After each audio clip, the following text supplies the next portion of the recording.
अस्सलामुअलैकुम स्टूडेंट्स, कैसे हैं आप। मुझे उम्मीद है आप खैरियत से होंगे।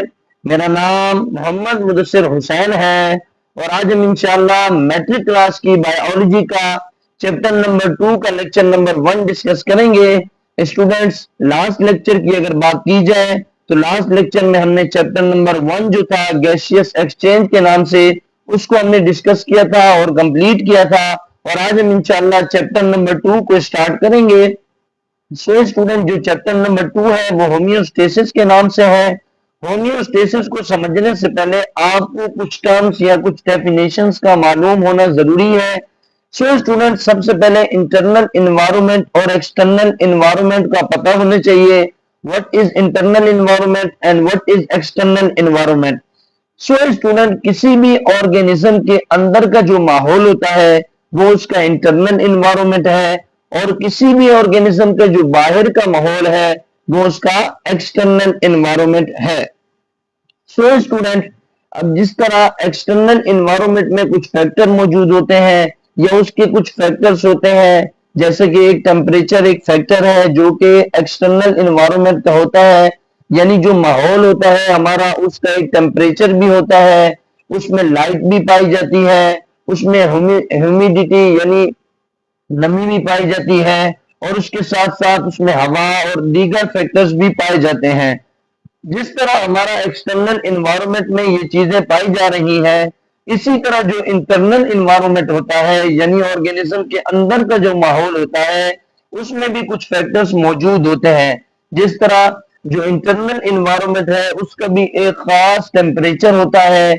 जो एक ह्यूमन बॉडी है उसका जो इंटरनल टेम्परेचर जो है, एक टेम्परेचर जो है उसका वो कितना है, वो 37 सेल्सियस है, 37 डिग्री सेल्सियस है। सो स्टूडेंट, ये जो चीजें हैं जो अंदर जो फैक्टर्स मौजूद हैं इंटरनल इन्वायरमेंट में, इनका एक खास रेंज में काम करना जरूरी है। अगर ये अपनी लिमिट क्रॉस कर जाए यानी लिमिट से हद से बढ़ जाए या अपनी रेंज से कम आ जाए या कम हो जाए, सो स्टूडेंट उससे क्या होता है, उससे हमारी बॉडी को प्रॉब्लम होती है या ऑर्गेनिज्म की बॉडी को प्रॉब्लम होती है। सो ये जो रेंजेस हैं, ये जो इंटरनल इन्वायरमेंट है इसके अंदर जो फैक्टर है उनकी जो रेंजेस है उनको बरकरार रखना जरूरी है। हर चीज की अपनी एक रेंज होती है। इसी तरह जो टेम्परेचर है उसकी अपनी एक खास रेंज है और जो इंटरनल अदर फैक्टर्स हैं जिस तरह ग्लूकोज हो गया, अब हमारी बॉडी में ग्लूकोज भी मौजूद होता है। इसी तरह डिफरेंट सॉल्ट मौजूद होते हैं। अब सॉल्ट्स में भी आयंस मौजूद होते हैं जैसे sodium ion, potassium ion, calcium ion. इन सब की मिकदार का भी एक बराबर होना या रेंज इनकी जो है, जो इनकी रेंज है उस तक होना या उस पर होना, तब तो हमारे लिए ये ठीक है। अगर ये अपनी लिमिट क्रॉस कर जाए तो हमारे लिए नुकसानदेह है। इसी तरह जो हमारे बॉडी का जो हमारी इंटरनल जो टेम्परेचर है या हमारी बॉडी जो है उसका जो इंटरनल टेम्परेचर है वो कितना होता है, 37 डिग्री सेल्सियस। ये एक नॉर्मल रेंज है। अगर वो टेम्परेचर जो है वो हद से ज्यादा बढ़ जाता है या टेम्परेचर बढ़ जाए तो आप जानते हैं बुखार हो जाता है और वो भी हमारे लिए क्या होता है कि हमें उससे यानी वो भी हमारे लिए एक नुकसानदेह चीज है। फायदा भी बीमार करता है, यानी बुखार जो होता है वो हमारा फायदा भी करता है लेकिन उसका नुकसानदेह भी है। अब बंदा हर वक्त बीमार नहीं रह सकता, तो इस वजह से जब लिमिट से कोई चीज बढ़ जाए या लिमिट से कोई चीज कम हो जाए तो वो हमारे लिए क्या करती है, वो हमें नुकसान पहुंचाती है। सो स्टूडेंट, इसी तरह जो अभी हमने बात कर ली कि इंटरनल इन्वायरमेंट में कौन कौन से फैक्टर हैं, जैसे इंटरनल इन्वायरमेंट में वाटर मौजूद होता है, डिफरेंट सॉल्यूट्स मौजूद होते हैं यानी ग्लूकोज मौजूद होता है, इसी तरह डिफरेंट सॉल्ट्स मौजूद होते हैं, उनके आयंस मौजूद होते हैं जैसे potassium ion, calcium ion, sodium ion. और हमारी बॉडी में जो इंटरनल एनवायरमेंट है उसकी क्या होता है, एक खास टेम्परेचर भी होता है। सो स्टूडेंट, अब ये टेम्परेचर का बढ़ जाना, ग्लूकोज का हद से ज्यादा बढ़ जाना या ग्लूकोज का कम हो जाना या सॉल्ट की कंसेंट्रेशन का बढ़ जाना, कम हो जाना, ये सारे क्या है, ये सारी कंडीशंस हैं और इन सब कंडीशंस को मेंटेन रखने की जरूरत है। सो स्टूडेंट, अब ये क्या कह रहे हैं, for proper metabolic functions body require all this conditions eight particular level. अब आपको एक चीज समझ नहीं आ रही होगी कि मेटाबॉलिक फंक्शंस क्या होते हैं। स्टूडेंट मेटाबॉलिक फंक्शन से मुराद वो सारे रिएक्शंस है या वो सारे फंक्शंस है, वो सारे रिएक्शंस है जो हमारी बॉडी में परफॉर्म हो रहे होते हैं। जब हम सारे जो रिएक्शंस हो रहे हैं उन सब की बात करें तो हम क्या बोलते हैं कि मेटाबॉलिक, ठीक है, मेटाबॉलिज्म हम उसको कहते हैं। क्या बोलते हैं? मेटाबॉलिज्म कहते हैं जब हम सब रिएक्शंस की बात करते हैं। यहाँ पे लिखा हुआ है the sum of all chemical reaction take place in the body, जितने भी रिएक्शन हमारी बॉडी के अंदर हो रहे होते हैं अगर उन सब की हम बात करें तो हम क्या कहेंगे कि मेटाबॉलिज्म। सो स्टूडेंट अब ये समझने की बात है कि जो मेटाबॉलिज्म हो रहे हैं, जो हमारी बॉडी में केमिकल रिएक्शंस पर परफॉर्म हो रहे हैं, अब वो दो किस्म के होते हैं। जाहिर बात है कि कोई चीज या तो फॉर्मेशन होती है किसी चीज की किसी भी केमिकल रिएक्शन में, ये किसी केमिकल रिएक्शन में क्या होता है, ब्रेक डाउन होता है। यही दोनों चीजें होती है, ये किसी चीज की फॉर्मेशन होती है, ये किसी चीज का ब्रेक डाउन होता है। सो स्टूडेंट जो मेटाबॉलिज्म है यानी जो हमारी बॉडी में रिएक्शंस हो रहे होते हैं उनकी दो टाइप है, एक कैटाबॉलिज्म, एक एनाबॉलिज्म। कैटा से मुराद आप कट से समझ सकते हैं कि कट से क्या मतलब होता है कि ब्रेक डाउन यानी काटना। तो कैटाबॉलिज्म से मुराद क्या है कि इसमें क्या होगा कि इसमें चीजों की ब्रेक डाउन हो रही होगी, मॉलिक्यूल्स की ब्रेक डाउन हो रही होगी। और एनाबॉलिज्म से क्या मुराद है? एनाबॉलिज्म से मुराद ये है कि जो चीजों का मिल जाना या जोड़कर एक बड़ी चीज बना लेना। इसमें क्या होगा कि मॉलिक्यूल्स आपस में कंबाइन होंगे और क्या होंगे, वो कोई चीज बना रहे होंगे। सो स्टूडेंट ये कह रहे हैं कि फॉर प्रॉपर मेटाबॉलिक फंक्शंस यानी बॉडी के अंदर जो केमिकल रिएक्शंस या फंक्शंस परफॉर्म हो रहे हैं, body requires all this condition at particular level. उन सबको परफॉर्म करने के लिए बॉडी को चाहिए होता है कि वो जो सारी चीजें परफॉर्म हो रही हैं, वो सारे रिएक्शंस हो रहे हैं, उनकी क्या होनी चाहिए, वो सारे अपनी लिमिट पर हो। अगर वो सारे रिएक्शंस अपनी लिमिट क्रॉस कर जाएंगे या अपनी रेंजेस से हट जाएंगे तो क्या होगा, तो फिर वो मेटाबॉलिक फंक्शन परफॉर्म नहीं हो पाएंगे यानी रिएक्शन परफॉर्म नहीं हो पाएंगे। अब आप समझे कि एक एंजाइम जो होते हैं हमारी बॉडी में, जो एंजाइम्स होते हैं, एंजाइम क्या है, बेसिकली एंजाइम जो है वो रिएक्शन को स्पीड अप करते हैं, बायोकैटालिस्ट है जो क्या करते हैं, स्पीड अप करते हैं, रिएक्शन को खुद कंज्यूम नहीं होते। अब वो जो एंजाइम्स है उनकी एक सूटेबल लिमिट होती है, उनकी अपनी एक रेंज है, उनकी अपनी एक लिमिट है। अगर वो अपनी लिमिट से ज्यादा टेम्परेचर पर काम करेंगे तो क्या होगा, वो टूटना स्टार्ट हो जाएंगे या वो तबाह होना स्टार्ट हो जाएंगे। अब अगर एंजाइम्स तबाह हो जाएंगे तो हमारा रिएक्शन परफॉर्म नहीं हो पाएगा यानी रिएक्शन स्पीड अप नहीं हो पाएगा, रिएक्शन को तेजी से परफॉर्म नहीं किया जाएगा और इससे क्या होगा, इससे हमें नुकसान पहुंचेगा। सो स्टूडेंट ये कह रहे हैं कि जितने भी रिएक्शंस या जितने भी फंक्शंस हमारी बॉडी में परफॉर्म हो रहे हैं उन सब के लिए एक सूटेबल कंडीशन होनी चाहिए। एक सूटेबल कंडीशन होगी तब वो जाके रिएक्शंस परफॉर्म हो पाएंगे। अब एग्जांपल्स के तौर पर हमने कुछ बता दिया है कि किस चीज की कितनी लिमिट होती है। मैं आपको थोड़ी बहुत लिमिट बता देता हूं ताकि आपको थोड़ा सा इसके बारे में समझ आ जाए या आपको इस बारे में पता चल जाए। फॉर एग्जांपल अगर बॉडी टेम्परेचर की बात की जाए तो एक बॉडी टेम्परेचर जो होता है एक ह्यूमन का, वो कितना होना चाहिए, 37 डिग्री सेल्सियस होना चाहिए। अब 37 डिग्री सेल्सियस क्या है, ये एक रेंज है जिस रेंज में होना चाहिए। अगर इस रेंज से टेम्परेचर बढ़ जाता है या इस रेंज से टेम्परेचर डिक्रीज हो जाता है तो वो हमारे लिए नुकसानदेह है। तो एक सूटेबल लिमिट या जो रेंज है या जो सेट पॉइंट है, सेट पॉइंट यानी एक सूटेबल लिमिट या एक रेंज, वो कितनी है, टेम्परेचर की 37 डिग्री सेल्सियस या फिर 98.6 फ़ारेनहाइट। ठीक है स्टूडेंट। उसके बाद ब्लड ग्लूकोज लेवल यानी जो बॉडी का ग्लूकोज लेवल होता है अगर वो नॉर्मली देखा जाए तो कितना होना चाहिए, 70 to 110 mg per dl यानी mg से मुराद होता है मिलीग्राम और dl से मुराद होता है डेसीलीटर। स्टूडेंट ये जो जब 100 मिलीग्राम आपस में कंबाइन होते हैं तो 1 डेसीलीटर की फॉर्मेशन होती है। सो स्टूडेंट ये क्या कह रहे हैं कि पर डेसीलीटर में यानी अगर 1 डेसीलीटर में अगर हम 1 डेसीलीटर लें या 10 mg लें तो उसमें क्या होना चाहिए कि उसमें ग्लूकोज की मिकदार कितनी होनी चाहिए, 70 होनी चाहिए। 70 से लेकर 110 तक उसकी मिकदार होनी चाहिए यानी 70 से लेकर 100 mg जो है वो ग्लूकोज 1 dl में यानी 1 डेसीलीटर जो कि 100 mg के बराबर होता है, 100 मिलीग्राम के बराबर होता है, उतनी होनी चाहिए। सो स्टूडेंट, सॉरी मिलीग्राम के नहीं, मिलीलीटर के, जो डीएल है, डेसीलीटर है, ये एमएल के बराबर होता है। यानी जब 100 ml आपस में कंबाइन होते हैं तो किसकी फॉर्मेशन होती है? 1 DL की फॉर्मेशन होती है।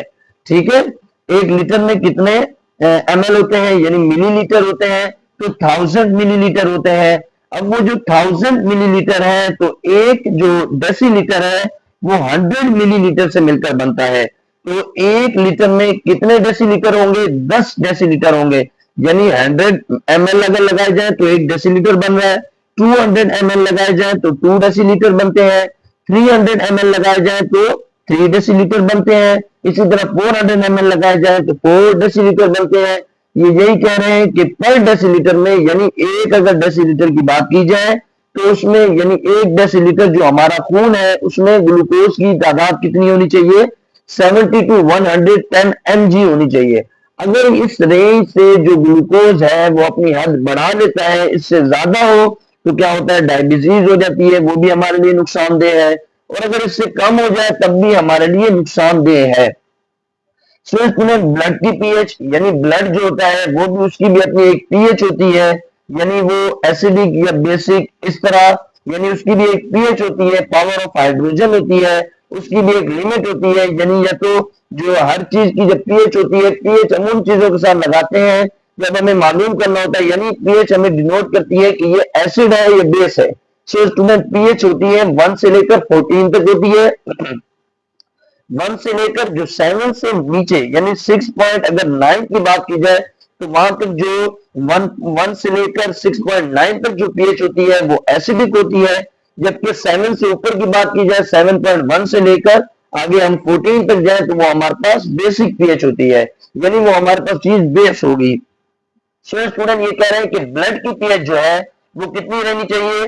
वो 7.35 से 7.45 के दरमियान रहनी चाहिए, यानी स्लाइटली बेसिक रहनी चाहिए, थोड़ी सी क्या रहनी चाहिए? बेसिक रहनी चाहिए। ये ब्लड की पीएच है। अगर ब्लड इसमें, अगर ब्लड की एसिडिटी बढ़ जाए, यानी अगर ब्लड की बेसिक से ब्लड जो है वो कहां पे चला जाए? एसिड की तरफ चला जाए, तो वो हमारे लिए नुकसानदेह है। इसी तरह अगर ब्लड क्या हो जाए कि ज्यादा बेसिक हो जाए तो तब भी हमारे लिए नुकसानदेह है। अब वाटर की कंटेंट की बात करते हैं, यानी वाटर की जो पानी की मिकदार है हमारी बॉडी में वो कितनी होनी चाहिए? 60 to 7% ऑफ बॉडी वेट, यानी जो हमारी बॉडी का जो वेट है उसका 60 से 70% क्या होना चाहिए? वाटर होने चाहिए। अगर इससे ज्यादा पानी हो जाएगा तो सेल्स फूल जाएंगे और उससे हमें नुकसान होगा। और इसी तरह अगर वाटर की तादाद कम हो जाएगी तो डिहाइड्रेशन वगैरह हो जाएगी और उससे भी हमें नुकसान होगा। ऑक्सीजन सेचुरेशन, यानी जो हीमोग्लोबिन के साथ जो ऑक्सीजन कंबाइन हो रही होती है, ये हमने गैसियस एक्सचेंज के चैप्टर में पढ़ा था। जो हीमोग्लोबिन के साथ ऑक्सीजन कंबाइन हो रही होती है उसकी तादाद 95 से 100% होनी चाहिए ब्लड के अंदर, यानी ऑक्सीजन की तादाद 95 से 100% होनी चाहिए। अगर कम हो जाती है तो क्या होगा? नुकसान होगा। सॉल्ट की कंसेंट्रेशन, यानी जिस तरह सोडियम क्लोराइड या फिर जो पोटेशियम आयन है, इनकी भी एक नैरो रेंज में होने चाहिए। ये तभी ही क्या हो सकता है? तभी प्रॉपर सिग्नलिंग हो सकती है, यानी ब्रेन तक मैसेज जाएगा और फिर बॉडी को कमांड मिलेगी। अगर ये इनकी रेंजेस खराब हो जाएंगी, इनकी रेंजेस आगे पीछे हो जाए तो क्या होगा? तो फिर प्रॉपर सिग्नल नहीं आ पाएगा और प्रॉपर फंक्शंस परफॉर्म नहीं हो पाएंगे।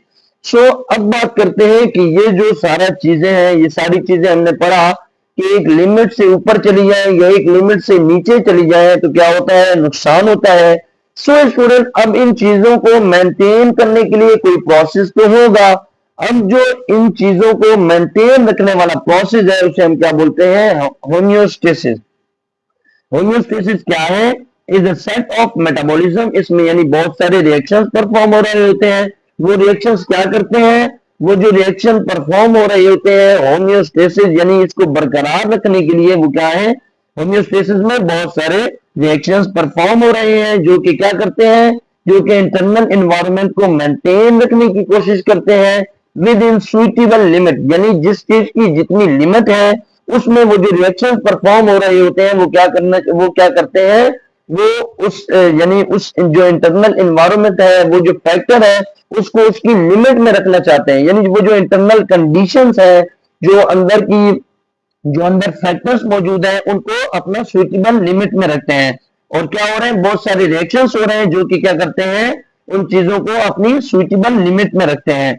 सो स्टूडेंट, होम्योस्टेसिस क्या है? बेसिकली होम्योस्टेसिस में बहुत सारे रिएक्शंस परफॉर्म हो रहे होते हैं। होम्योस्टेसिस एक बहुत सारे रिएक्शंस का मजमुआ है जो कि क्या हो रहे हैं, जो कि क्या कर रहे होते हैं, जो कि इंटरनल इन्वायरमेंट को या इंटरनल कंडीशंस को क्या कर रहे होते हैं, सुइटेबल लिमिट में रख रहे होते हैं। होम्योस्टेसिस इसमें is a set of metabolism क्या है, यानी बहुत सारे रिएक्शंस का मजमुआ है जो कि क्या कर रहा होता है, जो कि इंटरनल इन्वायरमेंट को मेंटेन कर रहा होता है। सो स्टूडेंट, होमियो जो वर्ड है, होमियो से मुराद होती है सेम, यानी होमियो का मतलब क्या है, होमो, सेम का मतलब, होमो से मतलब क्या होता है, सेम। होमियो सेम यानी एक जैसी, बराबर, बराबर कह सकते हैं, या कांस्टेंट, या क्या कह सकते हैं कि कांस्टेंट। कांस्टेंट से मुराद क्या होता है कि उसको बरकरार रखना, कांस्टेंट क्या, बरकरार। और स्टेसिस से मुराद क्या है कि हालत, स्टेट यानी हालत, स्टेसिस से मुराद स्टेट है यानी हालत। तो होम्योस्टेसिस यानी जो कौन सी हालत है कि हालत को बरकरार रखना, स्टेसिस यानी स्टेट, और होमियो से मुराद क्या है कि कांस्टेंट। तो स्टेट यानी हालत को बरकरार रखना, ये हमारे पास क्या कहलाता है, होम्योस्टेसिस कहलाता है। और ये किस तरह परफॉर्म होता है, यानी होम्योस्टेसिस का प्रोसेस किसके जरिए होता है, उसमें कौन सा मेटाबॉलिज्म हमें, यानी कौन सा रिएक्शन है जो काम कर रहा होता है, कौन सा मैकेनिज्म है जो हो रहा होता है, जिसकी वजह से क्या होता है कि जिसकी वजह से होम्योस्टेसिस हो रही होती है, ये हम डिस्कस करेंगे। सो अब ये कह रहे हैं कि ये एग्जांपल के तौर पर हमें समझाने के लिए ये एक सवाल पूछ रहे हैं, why should the internal environment remain constant, यानी जो हमारा अंदरूनी माहौल है उसका कांस्टेंट रहना, उसका बरकरार रहना क्यों जरूरी है, यानी उसका होम्योस्टेसिस में रहना, उसका बरकरार रखना क्यों जरूरी है। Let's take the example of temperature. यहाँ पे टेम्परेचर की ये एग्जांपल ले रहे हैं कि टेम्परेचर की एग्जांपल से हमें समझाएंगे कि क्यों इंटरनल एनवायरनमेंट का कांस्टेंट होना जरूरी है। The temperature of external environment continuously changes during the day, but the enzymes work within a certain range of temperature. Students ये कह रहे हैं कि जो टेम्परेचर की अगर हम एग्जांपल लें, तो जो एक्सटर्नल एनवायरनमेंट है, बैरूनी माहौल है, उसका जो टेम्परेचर होता है वो चेंज होता रहता है, कंटिन्यूअसली चेंज हो रहा है। कभी सर्दियों का मौसम आ जाता है, कभी गर्मियां आ जाती हैं। सो टेम्परेचर में क्या आ रहा है, चेंज आ रहा है, कंटिन्यूअसली चेंज आ रहा है, यानी अगर वो वक्त के साथ साथ तब्दील हो रहा है, यानी उसमें फौरन फौरन चेंज आ रहा है, अभी कुछ और है तो थोड़ी देर बाद कुछ और टेम्परेचर है, यानी हम एक फिक्स लिमिट नहीं है एक्सटर्नल टेम्परेचर की। सो ये क्या कह रहे हैं कि वो जो कंटिन्यूअसली चेंज आ रहा है, अब वो कंटिन्यूअसली जो एनवायरनमेंट में चेंज आ रहा है, उससे हमारी बॉडी को भी मुतासिर होगी, हमारी बॉडी भी मुतासिर होगी। तो हमारी बॉडी में जो एंजाइम्स है, मैंने अभी आपको बताया, एंजाइम्स क्या है, बायोकैटालिस्ट है, जो स्पीड अप रिएक्शन कराते हैं, यानी रिएक्शन को स्पीड अप कराते हैं। अब वो जो एंजाइम्स हैं वो एक स्पेसिफिक टेम्परेचर पर काम करते हैं। अब वो स्पेसिफिक टेम्परेचर, अगर वो बाहर वाला जो माहौल है, अगर उसके हिसाब से हमारी बॉडी क्या होगा, हमारी बॉडी का भी वो टेम्परेचर होगा, जाहिर बात है बाहर का जो टेम्परेचर है वो हमारी बॉडी को भी मुतासिर करेगा, वो कोशिश करेगा कि जो हमारी बॉडी है उसके भी उतना ही टेम्परेचर हो जाए। बट जो एंजाइम्स है हमारी बॉडी के, वो तो एक सर्टेन टेम्परेचर, एक खास टेम्परेचर पर काम करते हैं।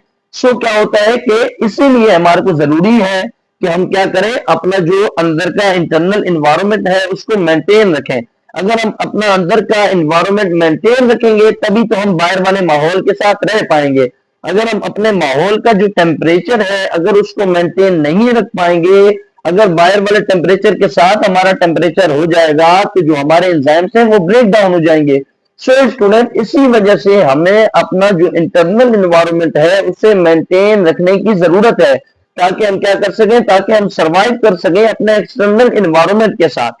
सो अब जो इन्होंने यही एग्जांपल दी कि टेम्परेचर एक, यानी जो टेम्परेचर है बाहर का वो तब्दील हो रहा है और हमारी बॉडी का एक खास टेम्परेचर होना चाहिए, एंजाइम्स अपने एक खास टेम्परेचर पर काम करते हैं। सो इसीलिए हमारे को अपने बॉडी का इंटरनल टेम्परेचर या इंटरनल इन्वायरमेंट या इंटरनल कंडीशंस जो है उनको मेंटेन रखना जरूरी है, ताकि हम जिंदा रह सकें, ताकि हम सरवाइव कर सकें। सो स्टूडेंट इसके बाद अब बात करते हैं कि होम्योस्टेसिस यानी जो हालत को बरकरार रखना है वो किस तरह बरकरार रखी जाती है। हमने पढ़ा था कि उसमें सेट ऑफ मेटाबॉलिज्म यानी बहुत सारे रिएक्शंस परफॉर्म हो रहे होते हैं जो कि इंटरनल कंडीशन को क्या करते हैं, कांस्टेंट रखने की, बरकरार रखने की कोशिश करते हैं या बरकरार रखते हैं। तो अब ये कह रहे हैं कि जो होम्योस्टेसिस मेंटेन की जाती है या होम्योस्टेसिस जो बरकरार रखी जाती है, हालत को जो बरकरार रखा जाता है वो किसके जरिए रखा जाता है, वो एक मैकेनिज्म है जिसका नाम फीडबैक मैकेनिज्म है। कौन सा मैकेनिज्म? फीडबैक मैकेनिज्म, जो क्या करता है, जो होम्योस्टेसिस को बरकरार रखता है यानी हालत को बरकरार रखता है। सो स्टूडेंट फीडबैक मैकेनिज्म क्या है? A self-regulating system in which body conditions are monitored and corrected to maintain homeostasis. Feedback mechanism एक ऐसा मैकेनिज्म है हमारी बॉडी का जो क्या करता है, जो जो तब्दीली आ रही होती है उसको जानता है और उसके बाद उसको ठीक करता है और होम्योस्टेसिस यानी उसको एक कांस्टेंट कह सकते हैं कि उसको बरकरार रखने की कोशिश करता है या उस हालत को बरकरार करता है, बरकरार रखता है। पहले क्या करेगा? पहले मॉनिटर करेगा यानी जानेगा उस चीज के बारे में जो तब्दीली आ रही है, उसके बाद क्या करेगा? उसको मेंटेन रखने की कोशिश करेगा। सो ये जो मेंटेन रखना है इसे क्या कहते हैं? होम्योस्टेसिस यानी हालत को बरकरार रखना, और वो किसके जरिए की जा रही है? फीडबैक मैकेनिज्म के जरिए की जा रही है। सो स्टूडेंट अब ये कह रहे हैं कि हमारी बॉडी का जो फीडबैक मैकेनिज्म है वो किस तरह वर्क करता है या वो किस तरह होम्योस्टेसिस को, हालत को बरकरार रखता है। अब आप देखें, मैंने आपको अभी बताया था कि हर चीज का एक नॉर्मल पॉइंट या एक सेट पॉइंट होता है, अभी आपको बताया था। तो अब ये देखें, फॉर एग्जांपल कोई भी चीज है, अब यहाँ पे कोई भी एग्जांपल एक बताई गई है कि कोई किसी भी कोई हमारा इंटरनल कंडीशन, कोई भी एक कंडीशन हो, वो टेम्परेचर हो सकता है, ग्लूकोज हो सकता है, इसी तरह और भी जो फैक्टर्स हमारे अंदर मौजूद है वो कुछ भी हो सकता है। फॉर एग्जाम्पल ये उसका एक क्या है? सेट पॉइंट है, यानी जहां पर वो सेट है, जहां पर वो ठीक है, जहां पर वो नॉर्मल है। अब देखें कि कोई कंडीशन हुई, या तो कंडीशन की वजह से वो डिक्रीज हो गया या वो किसी कंडीशन की वजह से उस कंडीशन में क्या आ गया? इंक्रीज आ गया, यानी जो नॉर्मल पॉइंट था या उसमें डिक्रीज आ गया या उसमें इंक्रीज आ गया, या वो बढ़ गया या वो डिक्रीज हो गया। तो क्या होगा? इसको डिटेक्ट करेगा, क्या चीज डिटेक्ट करेगी? रिसेप्टर। रिसेप्टर उसको क्या करेगा? डिटेक्ट करेगा। रिसेप्टर, और इसको हम सेंसर भी कह सकते हैं। सेंसर से मुराद सेंस करना, रिसेप्टर से मुराद यानी वही चेंज को रिसीव करना, यानी उसके बारे में उसको हासिल करना, उसके बारे में मालूम करना। अगर मैं आपको इसकी एक एग्जांपल से समझाऊं तो फॉर एग्जांपल अब एक दो स्टूडेंट्स हैं, अब वो दो स्टूडेंट्स जो है वो अब आप यानी वो नॉर्मल रेंज में, एक नॉर्मल उनकी लिमिट है, एक नॉर्मल है, नॉर्मल रह रहे हैं। अब जो दूसरा एक स्टूडेंट है उसने क्या किया? उन दो स्टूडेंट में से एक स्टूडेंट ने उसको ये चमाट लगा दी या उसको मारा। तो क्या हुआ? अब उसने उसको मारा तो जो ये वाला स्टूडेंट था इसने क्या किया? इसने जाके प्रिंसिपल को शिकायत कर दी। प्रिंसिपल के पास जाके इसने क्या किया? इंफॉर्मेशन दे दी, यानी उसको मालूमात दे दी कि भाई उसने मेरे को ऐसे मारा है। अब पहले जो दोनों स्टूडेंट्स थे वो क्या थे? नॉर्मल थे। अब क्या हुआ? उसने उसको मारा यानी चेंज आ गया। जो अब चेंज जो आया और उसने क्या किया? जो दूसरा स्टूडेंट था उसने उसको रिसीव किया या उसको सेंस किया, उसके बारे में यानी उसको मालूम किया या उसके बारे में उसको रिसीव किया जो उसने उसको मारा था, या दूसरी लड़की ने उसको मारा था। तो अब वो स्टूडेंट ने जाके अपने जो प्रिंसिपल थे उनको जाके उसकी शिकायत कर दी या उनके बारे में अपनी वो इंफॉर्मेशन बता दी कि भाई उसने क्या किया? उसने मुझे मारा है। तो वो इन्होंने क्या किया? इस स्टूडेंट ने जाके अपने प्रिंसिपल को बता दिया। अब प्रिंसिपल ने क्या किया? प्रिंसिपल ने उनके एक टीचर को बुलाया। अब वो जो प्रिंसिपल है वो क्या करेगा? वो कंट्रोल सेंटर के तौर पर काम करेगा, यानी वो कंट्रोल है, यानी उसके इख्तियार है, यानी वो कंट्रोल सेंटर है जो कंट्रोल करेगा। क्या करेगा? किस चीज को? अब उसने कंट्रोल करना है। किस चीज को कंट्रोल करना है?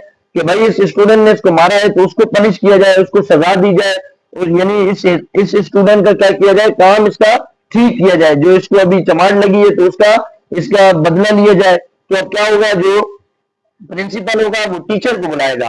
अब स्टूडेंट, वो जो प्रिंसिपल है उसने टीचर को कमांड दी। अब वो जो प्रिंसिपल था वो क्या किसके तौर पर काम कर रहा है? कंट्रोल सेंटर के तौर पर काम कर रहा है। और वो जिस टीचर को कमांड दे रहा है, अब वो टीचर क्या है? बेसिकली स्टूडेंट वो इफेक्टर के तौर पर काम करेगा, यानी वो इफेक्ट प्रोड्यूस करेगा। अब देखें, वो प्रिंसिपल ने टीचर को शिकायत की या बताया कि भाई इसने ऐसे किया है, तो अब वो जो टीचर है उसने क्या किया, बच्चे को सजा दे दी और इस वाले बच्चे का क्या किया, मसला हल कर दिया। सो स्टूडेंट, यही कहानी बिल्कुल यहाँ पर है। यहाँ पर जो फीडबैक मैकेनिज्म है बिल्कुल इसी तरह काम करता है। सबसे पहले एक नॉर्मल रेंज होती है, नॉर्मल पॉइंट होता है, उसमें डिक्रीज या इंक्रीज आता है। फिर वो जो डिक्रीज या इंक्रीज आया है उसको रिसेप्टर्स होते हैं हमारी बॉडी में मौजूद, जो क्या करते हैं, उसको रिसीव करते हैं, उसको सेंस करते हैं, यानी क्या चीज चेंज हो रही है। उसके बाद वो जो इंफॉर्मेशन है वो कंट्रोल सेंटर के पास जाती है। अभी मैं आपको बताऊंगा कि कंट्रोल सेंटर में क्या क्या चीजें शामिल है, रिसेप्टर में कौन कौन सी, ये मैं आपको भी एग्जांपल भी दूंगा। कंट्रोल सेंटर के बाद उसके बाद जाती है जो इंफॉर्मेशन होती है, यानी जो चेंज आया होता है, जो रिसेप्टर ने रिसीव किया होता है, वो कंट्रोल सेंटर के पास जाता है। उसको पता चलता है कि भाई यहाँ पर क्या है, यहाँ पे कोई तब्दीली आई है। फिर वो उसको कंट्रोल करने की कोशिश करता है। अब वो कंट्रोल करने के लिए क्या करेगा, करेक्टिव मैकेनिज्म। अब यहाँ पे करेक्टिव मैकेनिज्म से मुराद इफेक्टर्स है, जिनको वो क्या करेगा, वो वहां पे कमांड देगा इफेक्टर्स को। फिर वो जो इफेक्टर होंगे वो क्या करेंगे, उस चीज को वापसी इंक्रीज या डिक्रीज करके, अगर वो डिक्रीज हो गई है तो उसे इंक्रीज करके अपनी नॉर्मल लिमिट पे ले आएंगे, या वो अगर इंक्रीज हो गई है तो उसे डिक्रीज करके अपनी नॉर्मल लिमिट पे ले आएंगे। सो स्टूडेंट, रिसेप्टर्स क्या है, a structure that detects changes in the internal or external environment, यानी वो स्ट्रक्चर जो इंटरनल और एक्सटर्नल इन्वायरमेंट में क्या करें, चेंजेस को डिटेक्ट कर सके, जो चेंज आ रहा है उसे डिटेक्ट कर सके, उसे सेंस कर सके, वो क्या है, उनको हम रिसेप्टर्स या सेंसर कहते हैं। अब फॉर एग्जांपल से समझाया हुआ है, जो टेम्परेचर की एग्जांपल ऊपर दी हुई थी उससे समझाया हुआ है कि थर्मोरिसेप्टर्स इन skin detect change in temperature. हमारी स्किन में रिसेप्टर्स मौजूद होते हैं, जो रिसेप्टर्स हैं टेम्परेचर वाले, यानी जो टेम्परेचर को रिसीव करते हैं, उनको हम क्या कहते हैं, थर्मोरिसेप्टर्स। अब थर्मोरिसेप्टर्स जो स्किन में मौजूद थे, उन्होंने क्या किया, उन्होंने जो चेंज आ रहा था टेम्परेचर में उसको डिटेक्ट किया। सो स्टूडेंट, ये वही बात हुई कि यहाँ पे क्या हुआ, पहले नॉर्मल पॉइंट था, फिर उसमें चेंज आया, और चेंज को किसने रिसीव किया, रिसेप्टर्स ने। और अगर हम एग्जांपल के जरिए समझें टेम्परेचर वाली एग्जांपल से, तो थर्मोरिसेप्टर जो स्किन में है वो उस टेम्परेचर, वो उस चेंज को क्या कर रहे हैं, रिसीव कर रहे हैं। अब वो जो चेंज था उसको रिसीव करने के बाद क्या होगा, कंट्रोल सेंटर। कंट्रोल सेंटर क्या है, the structure of in the brain और अ ग्लैंड, यानी कंट्रोल सेंटर क्या चीज हो सकती है, या वो ब्रेन हो सकता है, हमारा दिमाग हो सकता है, या कोई ग्लैंड हो सकता है। बेसिकली स्टूडेंट, ग्लैंड अभी आप आगे भी जाके पढ़ेंगे। अभी फिलहाल आप ये समझ लें कि ग्लैंड्स क्या होते हैं, जो सिक्रीशन को प्रोड्यूस करते हैं। सिक्रीशन कोई काफी डिफरेंट सिक्रीशन जो होती है वो स्क्रीट कर रहे होते हैं। अब क्या है, control centre that receives information from receptors and decide the corrective response, यानी कंट्रोल सेंटर का क्या काम है, वो रिसेप्टर से या वो जो सेंसर्स है उनके पास जो इंफॉर्मेशन है उसे रिसीव करेगा और उसको डिसाइड करेगा कि किस तरह उसको सही किया जाए। सो स्टूडेंट, कंट्रोल सेंटर की एग्जांपल क्या दी हुई है, हाइपोथैलेमस, जो कि एक ब्रेन का हिस्सा है। Hypothalamus in the brain controls body temperature. अब वो जो थर्मो रिसेप्टर्स थे, जो स्किन के रिसेप्टर्स थे, जिन्होंने टेम्परेचर को सेंस किया था, यानी उसके बारे में मालूम किया था, जाना था कि चेंज हो रहा है, तो अब वो किस तरह यानी कंट्रोल सेंटर के पास इंफॉर्मेशन पहुंचाएंगे। तो कंट्रोल सेंटर इधर कौन सा काम कर रहा है, वो हाइपोथैलेमस काम कर रहा है। हाइपोथैलेमस एक ब्रेन का हिस्सा है, हमने अभी पढ़ा था कि ब्रेन हो सकता है या फिर कोई ग्लैंड हो सकते हैं। अब क्या हुआ कि कंट्रोल सेंटर हाइपोथैलेमस है, जो कि बॉडी को टेम्परेचर को मेंटेन रखने की कोशिश करता है। अब वो रिसेप्टर्स क्या करेंगे, उस तक पैगाम पहुंचाएंगे, कंट्रोल सेंटर तक। कंट्रोल सेंटर के पास पैगाम पहुंचेगा कि भाई क्या हो रहा है, कि टेम्परेचर में चेंज आ रहा है। तो हाइपोथैलेमस जो है वो क्या है, वो बॉडी के टेम्परेचर को कंट्रोल करता है, ये वाला जो ब्रेन का हिस्सा है। तो हाइपोथैलेमस क्या करेगा, हाइपोथैलेमस इंफॉर्मेशन को यानी कि रिस्पॉन्स जनरेट करेगा। द ऑर्गन, अब इफेक्टर के पास रिस्पॉन्स आएगा। द ऑर्गन, मसल और ग्लैंड, यानी ऑर्गन भी हो सकते हैं, ऑर्गन में मसल या ग्लैंड हो सकते हैं। यानी कि अभी मैंने आपको बताया सिक्रीशन प्रोड्यूस करने वाले, उनको हम क्या कहते हैं, ग्लैंड्स कहते हैं, या फिर मसल हो सकते हैं। That carries out the action to restore balance, जो क्या करते हैं, जो कि कैरीज करते हैं उस एक्शन को, यानी जो कंट्रोल सेंटर ने जो एक्शन दिया होता है उसको लेकर क्या करते हैं, उसको बैलेंस करने की कोशिश करते हैं जो चेंज आया होता है। सो स्टूडेंट, अब मैं आपको एक बार पहले चले एग्जांपल पढ़ लेते हैं, फिर एक बार फीडबैक के जो डायग्राम है उसके जरिए आपको फिर समझा देता हूं, आपको समझ आ जाएगी। एग्जांपल में स्वेट ग्लैंड्स कॉज कूलिंग। अब फॉर एग्जांपल जो टेम्परेचर में डिक्रीज या इंक्रीज आया था उसको डिटेक्ट किया है किसने, रिसेप्टर्स ने। इंफॉर्मेशन किसके पास भेज दी, कंट्रोल सेंटर के पास। कंट्रोल सेंटर ने क्या किया भाई, वो क्या काम करता है, टेम्परेचर को मेंटेन रखने का काम करता है। अगर टेम्परेचर डिक्रीज हुआ तो वो क्या कहेगा कि भाई इफेक्टर्स को वो रिस्पॉन्स जनरेट करेगा, उनको बोलेगा, कमांड देगा कि भाई आप क्या करो, टेम्परेचर डिक्रीज हो गया, आप इसको इंक्रीज करके मेंटेन करो, या अगर डिक्रीज या इंक्रीज हो गया तो उसे डिक्रीज करके क्या करो, मेंटेन करो। अब वो जो हाइपोथैलेमस था उसने क्या किया, स्वेट ग्लैंड्स को क्या किया, कमांड दी, अगर टेम्परेचर क्या है, डिक्रीज है, यानी टेम्परेचर अगर बॉडी का इंक्रीज है, बढ़ चुका है, अगर गर्मी ज्यादा है तो क्या होगा, जो हाइपोथैलेमस है वो क्या करेगा, वो कमांड देगा स्वेट ग्लैंड्स को कि आप क्या करें, आप कॉज करें कूलिंग को, यानी आप पसीने को निकालें, और पसीना निकलेगा तो क्या होगा, जो हमारी बॉडी से अगर वाटर निकलता है in the form of sweat, यानी पसीने की फॉर्म में जो पानी निकलता है वो क्या करता है, वो एवोपरेट हो जाता है, यानी वो भाप बनकर उड़ता है। वो कैसे भाप बनकर उड़ता है, जो हमारी बॉडी का जो टेम्परेचर होता है उसके जरिए वो भाप बनता है, और वो जो हीट होती है उसको भी साथ साथ लेकर चले जाता है, जिससे हमारी बॉडी क्या होती है, हमारी बॉडी ठंडी होने लगती है।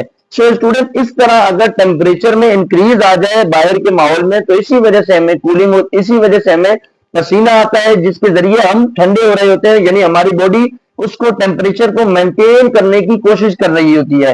हाइपोथैलेमस ने किसको ऑर्डर किया, स्वेट ग्लैंड्स को, कि आप क्या करें, कि आप टेम्परेचर को क्या करें, डिक्रीज करने की कोशिश करें, यानी टेम्परेचर बढ़ चुका है अब उसे कम करें, और कम कैसे होगा, कॉज कूलिंग, यानी ठंडा करके। उसको ठंडा किस तरह किया जाएगा, स्वेट की फॉर्म में स्वेट, पसीना निकाला जाएगा, जिससे बॉडी क्या होगी, कूल होना, ठंडी होना स्टार्ट हो जाएगी। और अगर फॉर एग्जांपल अगर बॉडी बाहर का टेम्परेचर जो है वो कम है, यानी बाहर सर्दी है, तो क्या होगा, muscles cause shivering to produce heat. जो मसल्स होते हैं, जो हाइपोथैलेमस है वो मसल को ऑर्डर देगा, जो मसल्स होते हैं वो क्या करेंगे, वो कांपने स्टार्ट हो जाएंगे, जिससे क्या होगा, हीट बनना स्टार्ट होगी, और वो जो हीट होगी वो क्या करेगी, हमारी टेम्परेचर को मेंटेन रखेगी। सो स्टूडेंट, इसी वजह से सर्दियों में हमें सर्दी लगती है या हम कांपना स्टार्ट हो जाते हैं। अब सबसे पहले टेम्परेचर का नॉर्मल जो पॉइंट था वो 37 डिग्री सेल्सियस था, उसमें चेंज आया, या वो डिक्रीज हुआ या वो इंक्रीज हुआ, तो थर्मोरिसेप्टर्स ने, जो टेम्परेचर के रिसेप्टर्स हैं जो स्किन में मौजूद हैं, उन्होंने उसको रिसीव किया और कमांड भेज दी कि, और उसका रिस्पॉन्स यानी उसको सिग्नल्स भेज दिए या इंफॉर्मेशन किसके पास भेज दी, कंट्रोल सेंटर के पास, जो हाइपोथैलेमस था। हाइपोथैलेमस बॉडी के टेम्परेचर को मेंटेन करता है। हाइपोथैलेमस ने किसको रिस्पॉन्स किया या किसको कमांड दी, उसने इफेक्टर को कमांड दी कि भाई आप क्या करो, अब उसको बराबर करो या उसको मेंटेन करो। अब वो जो अगर चेंज आया था, अगर वो डिक्रीज हो गया था टेम्परेचर, तो वो उसको इंक्रीज कर देगा इफेक्टर। अगर वो टेम्परेचर इंक्रीज था तो इफेक्टर उसको डिक्रीज करके वापसी अपने नॉर्मल लिमिट पर ले आएगा। सो स्टूडेंट, इस तरह होम्योस्टेसिस मेंटेन की जाती है। होम्योस्टेसिस एक ऐसा प्रोसेस है जिसमें क्या होता है, हालत को बरकरार रखा जाता है।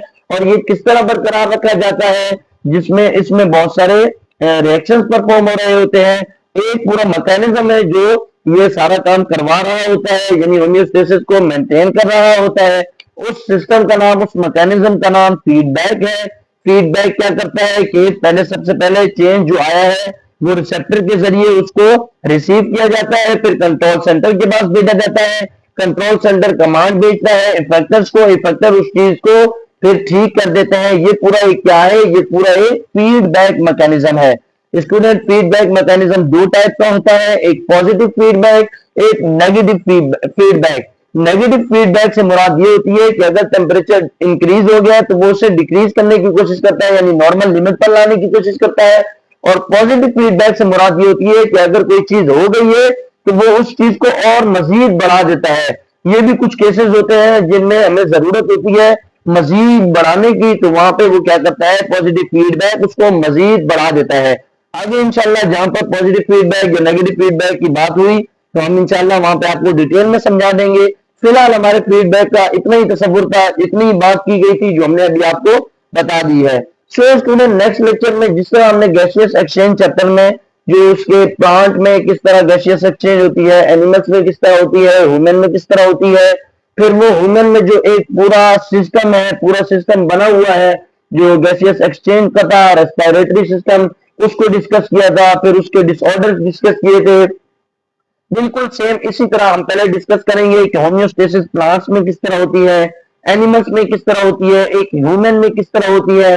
फिर वो जो ह्यूमन में एक पूरा एक्सक्रीटरी सिस्टम है, यानी एक्सक्रीशन का क्या ताल्लुक है होम्योस्टेसिस के साथ। फिर वो जो पूरा एक्सक्रीशन का एक पूरा सिस्टम रखा हुआ है अल्लाह पाक ने, जिसका नाम एक्सक्रीटरी सिस्टम है, वो एक्सक्रीटरी सिस्टम क्या है, एक्सक्रीटरी सिस्टम में किडनीज क्या है, किडनीज का क्या स्ट्रक्चर होता है, क्या उनका फंक्शन है, कैसे वो काम करती है। फिर उसके बाद पूरा हम ये डिस्कस करेंगे कि किडनीज के या फिर पूरा जो एक्सक्रीटरी सिस्टम है उसके क्या डिसऑर्डर्स हो सकते हैं।